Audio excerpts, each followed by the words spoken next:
John Okafor didn't look like a man with millions. His hands were stained with grease, his clothes smelled of burnt oil, and the sweat on his brow wasn't from stress, it was from labor. To the world he was just another poor mechanic struggling to survive. But beneath the coveralls and broken nails was a truth no one knew. John was a billionaire. He owned companies, properties, luxury cars. He had a life most could only dream of. But all that wealth brought him nothing but fake smiles and shallow hearts. Every woman he met fell in love with the man in the suit, the wallet in his pocket, not the soul inside. So one day he vanished from the spotlight. No farewell parties, no headlines. He handed over his businesses to trusted managers, packed a few simple clothes, and moved into a cramped room at the edge of town. His mission was simple, but almost impossible. Find a woman who would love him for who he truly was, without the gloss of gold. He took a job at Gideon's Auto Repairs, a place where the pay barely covered food and rent. Every morning he got up before sunrise, scrubbed under rusty hoods, replaced leaking gaskets, and wiped his forehead with rags that smelled like metal and misery. The work was hard and the customers ungrateful, but John endured it all, with one hope burning in his heart. Maybe, just maybe, in this world of dust and sweat, he could find something real. People barely noticed him. Most just handed over their keys, avoided eye contact, and grumbled about prices. The few who did talk to him only saw a mechanic, not a man. And that's exactly what he wanted. What he didn't expect was her. A girl in a stained apron, carrying plates of rice down the road from his workshop. A soft voice, a quiet kindness, and eyes that didn't flinch at his oil-covered hands, but that he thought was still a story waiting to unfold. For now he remained silent. Just a mechanic. Just a man.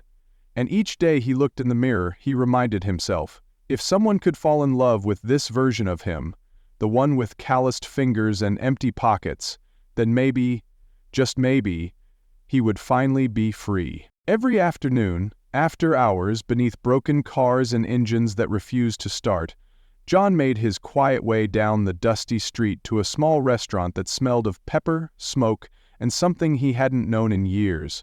Home. Mama Chica's place was nothing fancy.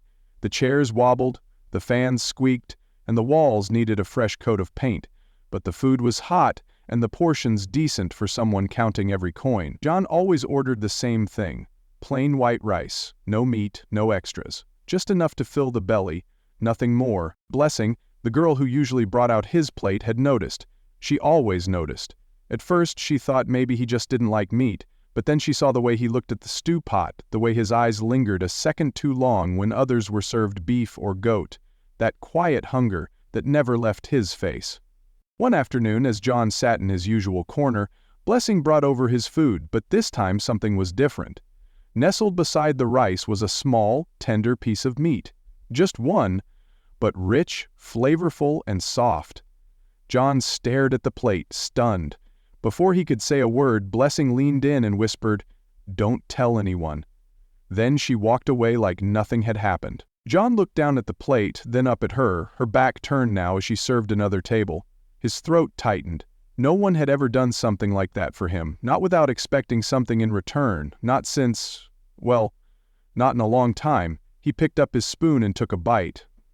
It was the best meal he'd had in years, and it wasn't because of the meat. It was because for the first time someone saw him, not the image, not the money, not the mask. Just him. The next day it happened again, and again. Every time he ordered his usual plate, Blessing would slip him a little something extra, always with the same whisper, "Don't tell anyone." It became their silent ritual. John wanted to refuse, to tell her she didn't have to, but the look in her eyes made it clear. This wasn't charity. It was care. It was connection. Something began to shift inside him. He started looking forward to those lunches, not for the food, but for her. The way she smiled through exhaustion, the way she gently scolded noisy customers, wiped down tables, and kept the fire of dignity burning in a place that never gave her rest. And each time he tasted that little piece of meat, he tasted more than flavor. He tasted hope. It started with a plate of rice, but something far greater was growing beneath it, quietly, slowly, and without either of them truly realizing it. Every lunch became a moment John cherished more than the last. It wasn't just the extra piece of meat or the warm food. It was her.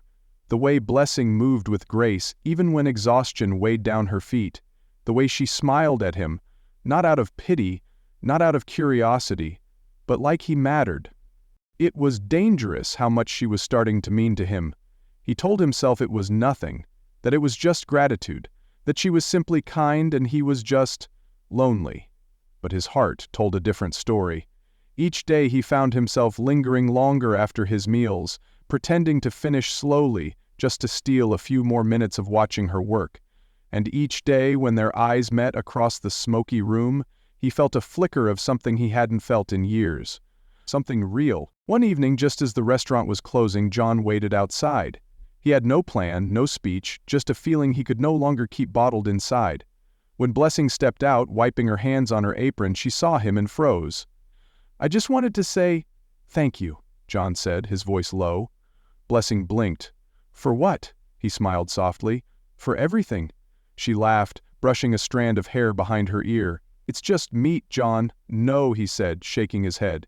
"It's kindness, and I haven't had much of that in a long time." He wanted to be loved, not for his name, his wealth, or his reputation, but for his soul, for the grease under his nails, the tired in his bones, the man behind the mask. That night, as he lay in his small, stuffy apartment, he thought of her.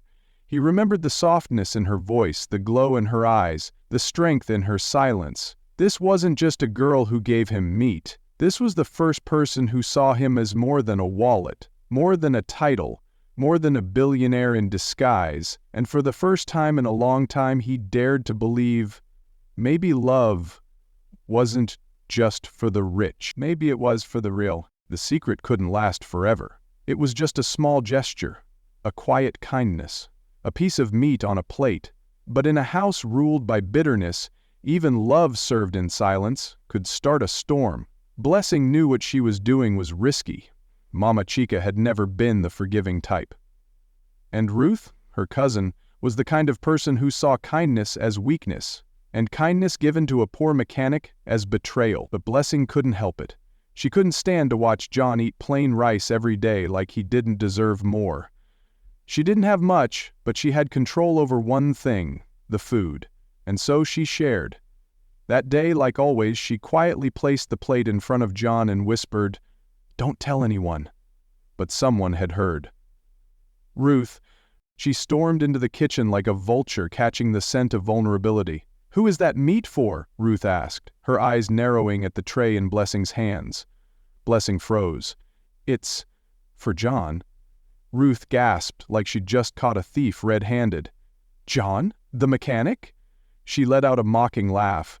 "You've fallen for that dirty boy? So, you're giving him free meat now?" Blessing tried to hush her. "Please, Ruth, don't tell Mama, he's not—" But Ruth was already gone, screaming through the restaurant. "Mama! Mama!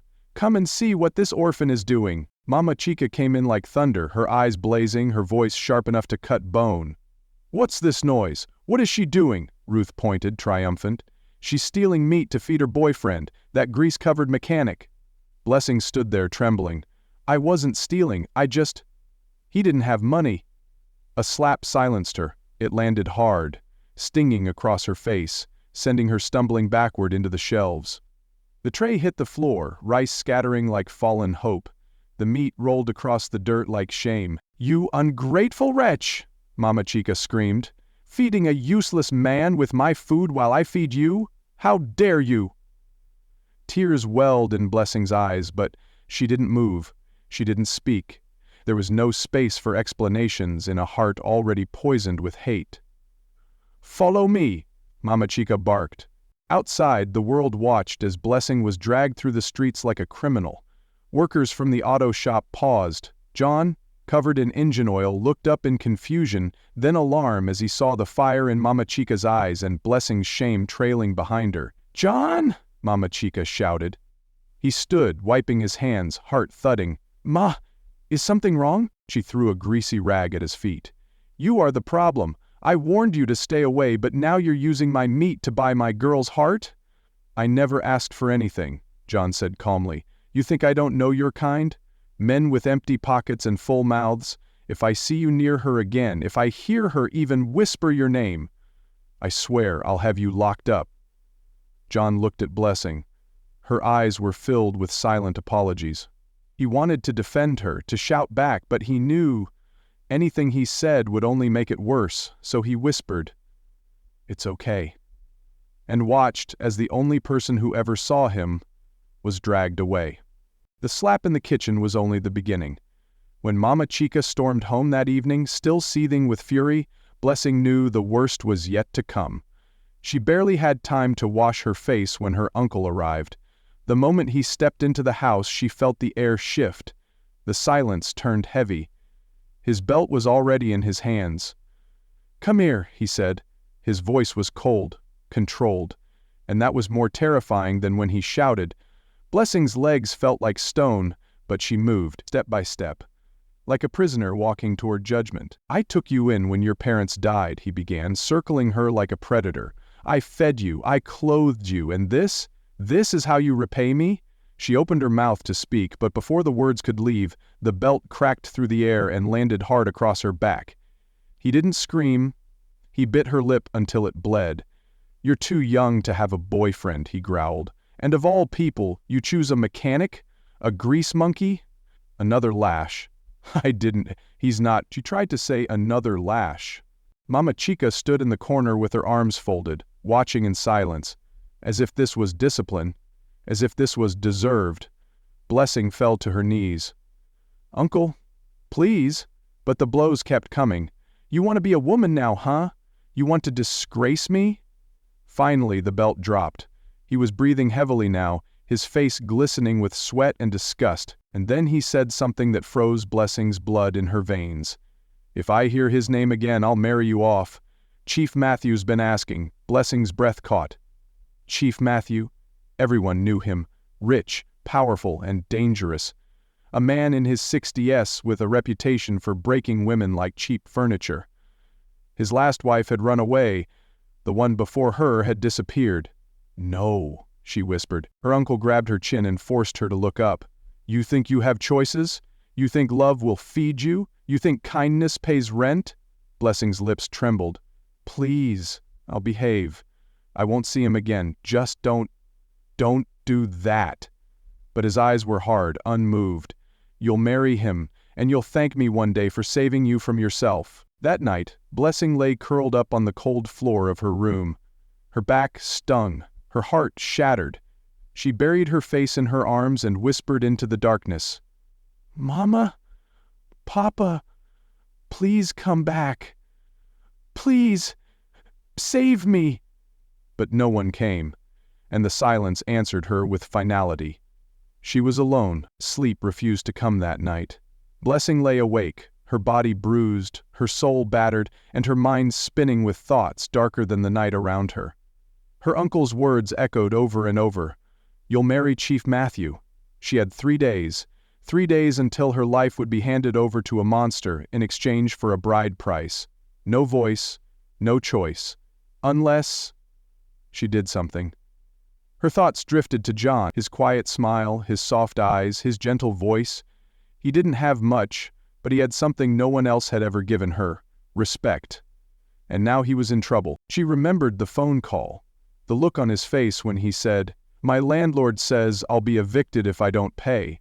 His smile had faded, but his pride had stayed. He hadn't asked her for anything, but she could see the storm behind his calm. She had to help, but how?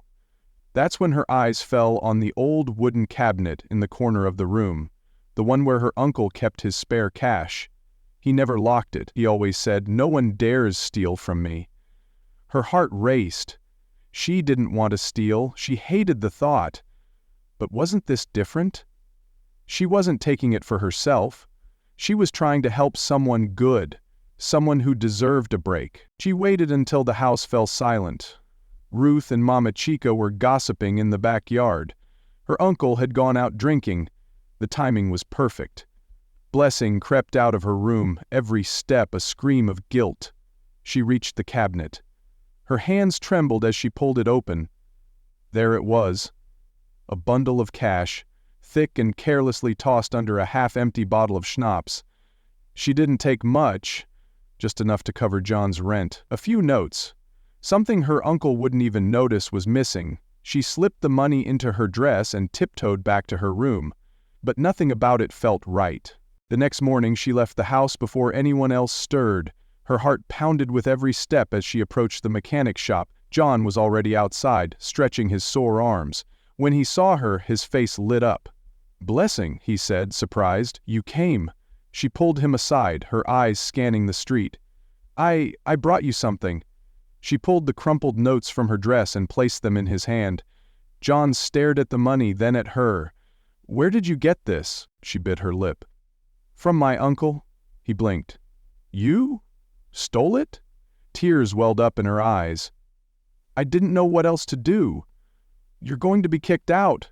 John's face changed. He gently pushed the money back into her hands. "I can't take this," he said softly. "Why?" "Because it's not yours, and if they find out, they'll hurt you again." Blessing's voice cracked. "But I did it for you, and I love you for that," he whispered. "But I won't let you destroy yourself to save me." She nodded slowly, tears falling freely now. "I won't do it again," she promised. But she didn't know that it was already too late. Because while she was handing John the money outside, inside the house, her uncle was waking up. And the money was already missing. The moment Blessing stepped back into the house, she knew something was wrong. Her uncle was waiting. The belt in his hand told her everything before he said a word. His face was stone. His eyes were fire. "Where is the money?" he asked quietly. Too quietly. Blessing's legs turned cold. Uncle, I!" A slap silenced her. Her head whipped to the side, her ears ringing. Mama Chica rushed in. Ruth stood behind her, smirking. "You think I wouldn't notice?" he bellowed. "You ungrateful thief!" He grabbed her roughly, searched her dress, and there it was, the notes. As he held the money in his hands, shaking with rage, he said the words that would burn into her soul forever. "You are a disgrace. I should have let you rot in the streets." Then, quieter, colder. "In 3 days you'll be married to Chief Matthew. Enough of this nonsense." "No, please, I'm sorry, I'll return the money. Please don't do this." He kicked her away. "I won't waste another coin on you. You'll marry him and you'll leave my house forever," she begged, crawled, cried, but no one cared. Her uncle dragged her to her room, threw her inside and locked the door from the outside. "This is where you'll stay until your wedding day." Then silence. She banged on the door until her fists went numb. She screamed until her voice cracked, but the walls were thick and her tears were nothing new in that house. The world outside moved on. 2 days passed. No sunlight, no fresh air, just hunger and fear. But love had a way of finding cracks, even in locked doors. That evening John arrived at the house. He hadn't seen her in days. The silence was deafening and his gut told him something was wrong. He circled quietly around the house until he found her window. Tapped once. "Blessing?" Nothing. Then a whisper. "John." The window creaked open and there she was, her face swollen, her eyes tired, her voice barely a breath. "They locked me in," she whispered. "Why?" "They said I'm marrying Chief Matthew tomorrow." John felt the blood drain from his face. "What?" "I don't want to, John, I swear." He placed a finger on the window bars. "You won't." "But how?" she choked. "You have no money, no power." John took a deep breath. "You don't know who I really am." She blinked, confused. "What do you mean?" "I'll come for you. Tomorrow. Before the wedding, I promise." She looked at him, torn between fear and faith. "Do you trust me?" he asked. She nodded, slowly. "I trust you." John touched the bars one last time. Then, "Hold on, Blessing. One more day, just one." And then he vanished into the night. The girl behind the window wiped her tears, closed her eyes, and whispered a prayer into the darkness. Somehow, deep inside, she knew he was coming back. The sun hadn't even fully risen when the rumble of a luxury engine echoed down the dusty street. It wasn't the kind of sound people heard in this part of town. Not where motorcycles coughed smoke and rusty vans creaked like bones. No, this was smooth, powerful, commanding. Heads turned, neighbors peeked out from windows, children stopped mid-sleigh. A sleek black car, long polished, gleaming like midnight steel, rolled to a stop in front of Mama Chica's house. The doors opened slowly. Out stepped a man in a crisp navy U suit, tailored to perfection. His shoes sparkled, a gold watch glinted on his wrist, his cologne floated on the wind like power itself. And yet, his face was familiar. It was the mechanic. John. But this was no mechanic. This was the man beneath the disguise, the one no one ever bothered to see. Billionaire, heir, the real John Okafor. Inside the house, Blessing's uncle nearly choked on his tea. Mama Chica gasped. Rue's mouth fell open like a door unhinged. John walked up to the house, eyes sharp, shoulders steady. "I'm here for Blessing," he said calmly. Her uncle tried to laugh. "You must be joking. She's marrying Chief Matthew today." "She's marrying no one," John cut in. "Not unless it's me." Mama Chica stepped forward, voice shaking. "Young man, this is not the time for games." John turned, his gaze burning through her. "I've played poor long enough. Now I'm done pretending." The street had gone completely silent. Even the birds seemed to hold their breath. John reached into his pocket and pulled out his ID. Corporate crest, billionaire seal, Okafor Group. Ruth gasped. Her uncle's knees buckled slightly. John turned to him and smiled, cold and quiet. "Now, do you still think I'm not good enough for her?" The older man stammered. "Please, I didn't know. I did," John said. "That's why I came as a nobody, to see how you'd treat someone with nothing. And now I know." He looked at the locked room window. "Bring her out." Mama Chica hesitated. Ruth looked away, ashamed. "Now!" Within seconds the door was opened. Blessing stumbled out, blinking in the light, confused by the crowd, her eyes searching, until they found him. John, dressed like a man from another world. He walked up to her, knelt on one knee, and pulled out a velvet box. "I came poor so I could find something real," he said, his voice trembling with emotion, "and I found you. Blessing, will you marry me?" Tears rolled down her cheeks. She nodded, speechless.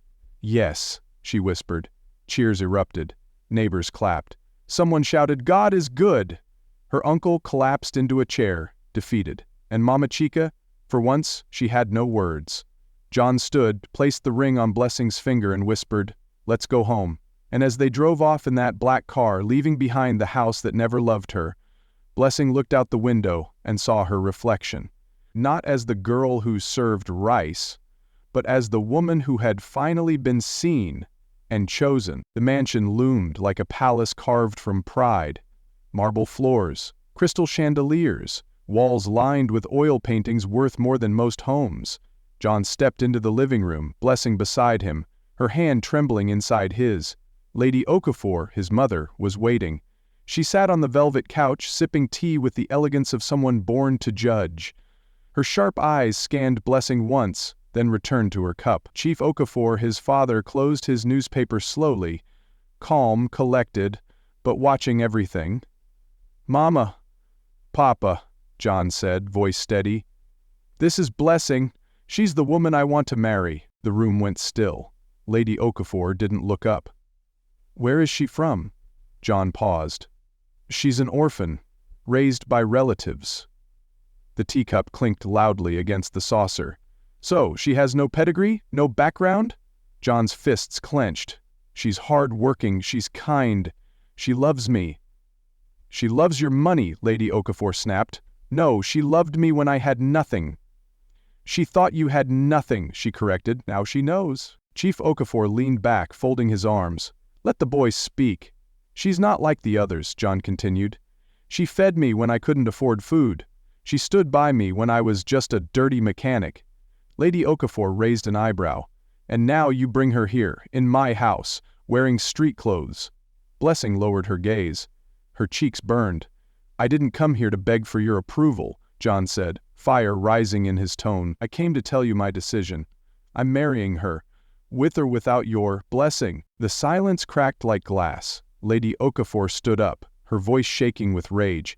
"You would throw away your legacy for this? For a girl with no name, no class, no lineage?" John didn't blink.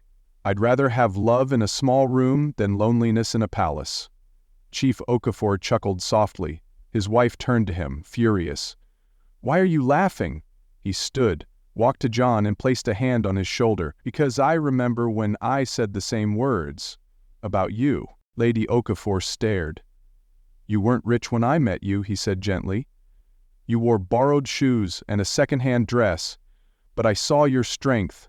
I saw your fire." She looked away. Chief Okafor turned to Blessing. "And I see it in her too."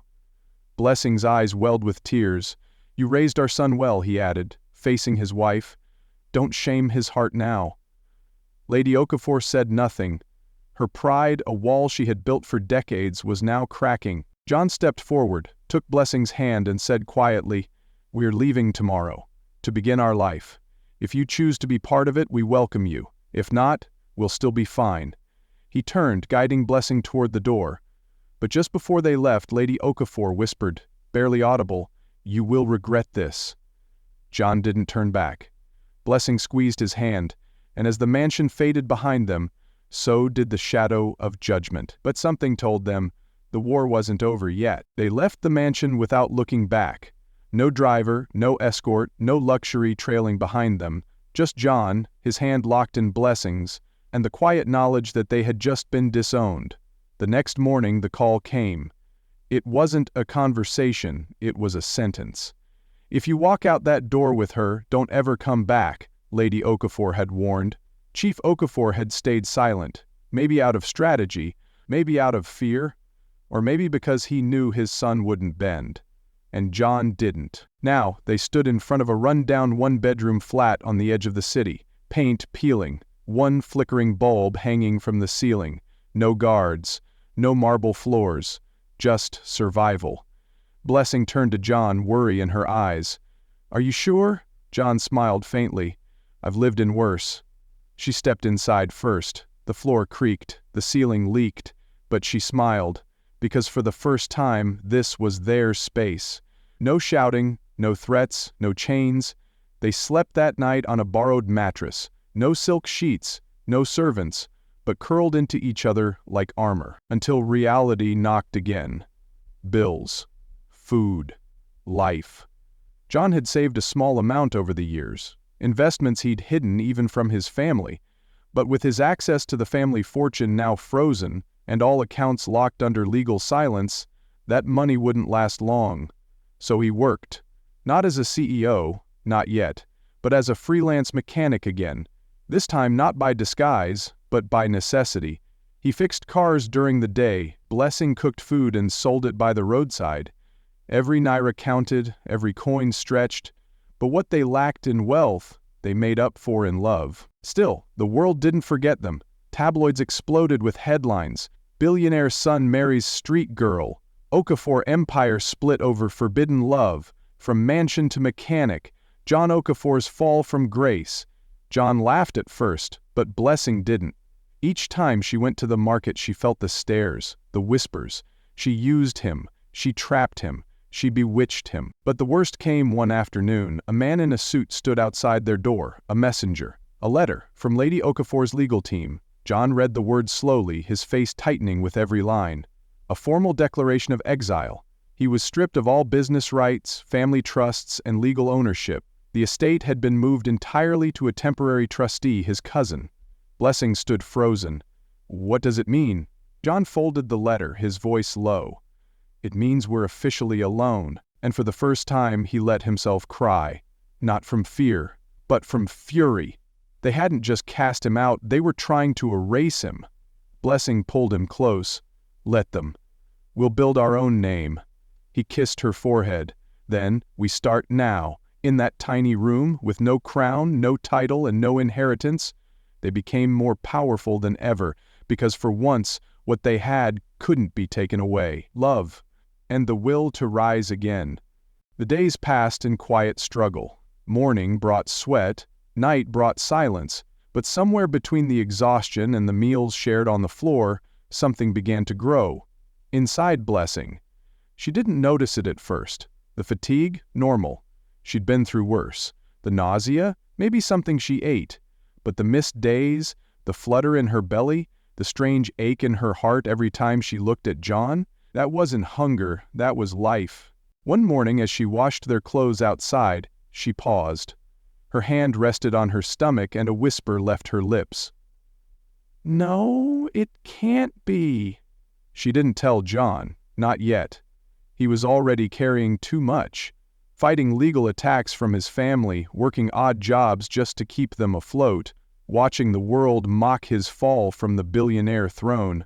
She wanted to protect him, but her body had other plans. The fainting spells came next, dizziness, soreness, and then one night as she tried to cook, she collapsed. John caught her just in time. He carried her to the bed, panic flooding his face. "Blessing, what's wrong?" She couldn't hide anymore. "I think I'm pregnant." His eyes widened, his lips parted. And then, silence. For a moment she feared the worst. Would he panic? Leave? Blame her? Instead, he knelt beside her, took her hands in his and whispered, "Are you sure?" She nodded, tears welling up. He exhaled. Deep, slow, trembling. And then, he smiled. Not the broken smile of a man weighed down, but the stunned, glowing joy of a man reborn. "I'm going to be a father?" Blessing laughed through her tears. "You're going to be a father." He kissed her hands, her forehead, her belly. That night, they didn't sleep. They lay together in the dark, hands resting over the small bump that had yet to show, whispering about names, futures, tiny feet, and nursery dreams they couldn't yet afford but would build anyway.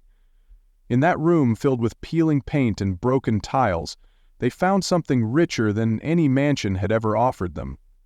Legacy. But the twist wasn't over. A few weeks later, the doctor confirmed it with a wide grin. "Congratulations," he said. "You're not just having a baby, you're having twins." Twins! John froze. Blessing gasped, and then they both burst into tears. 2 hearts, 2 lives, 2 chances at rewriting everything they had lost. And as they walked home that day, hand in hand, heart to heart, they no longer felt like outcasts. They were building a new kingdom, one heartbeat at a time. The market buzzed with life, vendors shouting, children laughing, and the scent of ripe mangoes hanging in the air. Lady Okafor walked through it all, her heels tapping against the cracked pavement, her silk scarf catching the breeze. She didn't belong there, not really, but today she needed something more than imported wine or luxury fabrics. She needed peace. She paused at a vegetable stall, reaching for some fresh tomatoes. And then she saw her. Blessing. Her belly round. Her dress simple. Her hair tied back with a faded scarf. Standing by a small stall, examining beans. But it wasn't the pregnancy that struck her. It was her face. Tired, faded, yet full of strength. Lady Okafor froze. For a long moment she simply stared, unsure whether to speak, turn away, or fall to her knees. Blessing looked up, their eyes met. Time stopped, the market noise faded, the air thickened. "Madam," Blessing whispered, unsure if she was dreaming. Lady Okafor took a step forward, then another. Her voice trembled. "You... wait... pregnant?" Blessing nodded slowly. "With twins." The older woman's hands trembled. "John's?" Blessing blinked back tears. "Yes." And just like that, the dam broke. Lady Okafor covered her mouth, her voice cracking. "Oh my God!" The silence between them was deafening. Then Lady Okafor did something that would have seemed impossible just weeks ago. She reached out and touched Blessing's arm, gently, as if afraid she'd shatter. "I was wrong," she whispered. "So wrong." Blessing didn't speak. "I let pride cloud my judgment," Lady Okafor continued. "I pushed away the only woman who ever loved my son when he had nothing. And now..." She looked at Blessing's stomach, tears forming in her eyes. "I almost lost my grandchildren before I even knew they existed." Blessing's lips parted, but her voice shook. "Why are you here?" The older woman swallowed. "Because I couldn't sleep. I kept seeing you in my dreams, and then, this morning, something told me to come here." Blessing's eyes softened, but she held back. "I don't deserve forgiveness," Lady Okafor said, "but I'm begging for it anyway. Not for me, for them." She pointed gently to Blessing's belly. "I want to help. I want to be there when they're born. I want to be their grandmother, if you'll let me." For a moment, Blessing didn't answer. She looked at the woman who once called her worthless, now standing broken, humbled by truth, and she saw not a monster, but a mother trying to make things right. She reached out and placed Lady Okafor's hand gently over her belly. "They kicked today," she whispered. Lady Okafor gasped, her hand pressing gently, tears spilling freely now. "I've never felt anything more real in my life," and in the middle of the bustling market, among tomatoes and yam, a new chapter began. Quietly, tenderly, not with revenge, but with forgiveness. The rain had just stopped when the first cry pierced the hospital walls. Then came the second. Twins. 2 tiny voices. Raw, real, full of life. Blessing lay back against the pillows, sweat glistening on her skin, tears streaming down her face. Her body trembled, but her heart soared. A nurse wrapped each baby in soft white cloths. "A boy and a girl," she whispered gently, placing them in Blessing's arms. Blessing looked down. 2 little faces. 2 souls born from pain, love, and defiance. They were perfect. At that moment the door creaked open. Lady Okafor stepped in quietly, followed by Chief Okafor and John. John didn't speak. He just froze, his eyes locked onto the sight before him. His wife, glowing through exhaustion, and 2 little beings, his children, wrapped in peace. "Come here," Blessing whispered, her voice weak but steady. John rushed to her side, fell to his knees, and looked into the faces of his children. I don't know what to say." "You don't have to," she said. Tears rolled down his cheeks as he cradled the boy in his arms. "He looks like you, and she has your eyes," Blessing added, gently shifting the baby girl toward him. Lady Okafor stood a few feet back, hands clasped tightly in front of her, her body stiff, her eyes flooded. But she didn't move until Blessing lifted her gaze and nodded softly. Only then did the proud woman step forward, slowly, reverently, like someone approaching a sacred altar. She reached out, hesitant, and Blessing gently placed the baby girl into her arms. The moment their skin touched, Lady Okafor crumbled. Tears fell silently onto the baby's blanket as she rocked the child gently. "I missed everything," she whispered, almost inaudibly. "The pregnancy, the kicks, the joy. I missed it all because of my pride." "No," Blessing said quietly. "You're here now. That's what matters." Chief Okafor moved to the other side of the bed, placing a firm but gentle hand on John's shoulder. "You've done well, my son. I am proud." John looked up at his father, eyes red. "They're finally here." His father nodded. A legacy reborn. Then, in an unexpected gesture, Lady Okafor turned to Blessing and asked, "Can I name her?" Blessing smiled, nodding. She looked down at the baby in her arms. "Her name is Adayez, royal daughter, because that's who she is." John looked at the baby boy, then at his wife. "And he?" Blessing turned to him, a soft fire in her voice. "Chukwudi. God exists. Because if he didn't, we wouldn't be here." Silence fell in the room. Not heavy, but holy. A silence that held healing, forgiveness, and a future finally unfolding. Together, and as the babies breathed their first night on earth wrapped in warmth and surrounded by family, no one in that room cared about money, legacy, or titles. Only love. Because in 2 cries, a broken family was made whole. The calm was almost suspicious. The twins were healthy. Blessing was healing.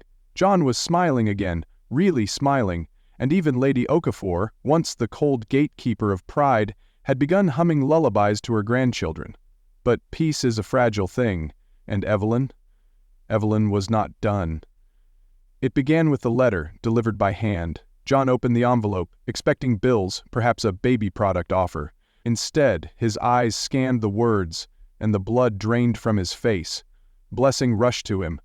"What is it?" He couldn't speak. He handed her the letter. Evelyn was suing them. Not for money, but for custody of the twins. She's claiming moral guardianship? Blessing whispered in disbelief. As your legal wife? John sat down slowly, the weight of betrayal crashing over him again. It was true. The arranged marriage, though emotionally dead, had never been formally dissolved. And now Evelyn, armed with twisted legal documents and a vengeance carved from humiliation, wanted the ultimate revenge. She wants to take our children, Blessing said, her voice cracking.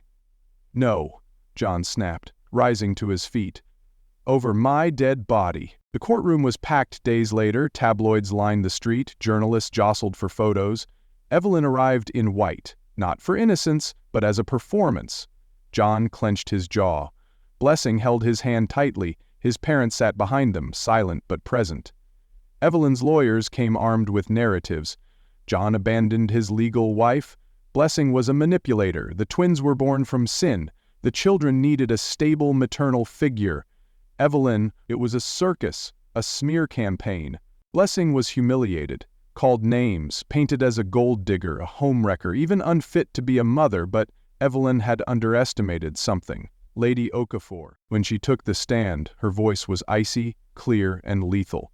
Yes, I opposed their relationship, but I watched that girl carry 2 lives alone. I saw how she suffered in silence. If anyone deserves those children, it's her. Not the woman who laughed at charity events while my son lived in exile. She turned to Evelyn. You want power, but you don't have love. That's something money can't fake. The judge listened in silence, then turned to the final evidence. Medical records, family testimonies, photos, video proof, the timeline of abandonment.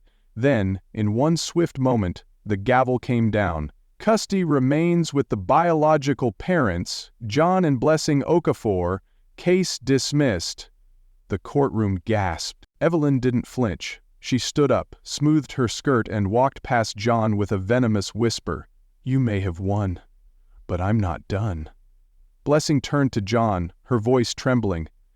She's not going to stop. He pulled her close, then let her scream. We've already survived the storm. And outside, while the world still talked, they walked away, whole, but knowing the past wasn't finished with them yet. Evelyn didn't go quietly. She couldn't. The courtroom defeat had wounded her pride, but what truly broke her was the fact that the entire country now saw the truth. She had lost to the very girl she once mocked as beneath them. She vanished after the hearing, no statements, no appeals, but her silence was deceptive.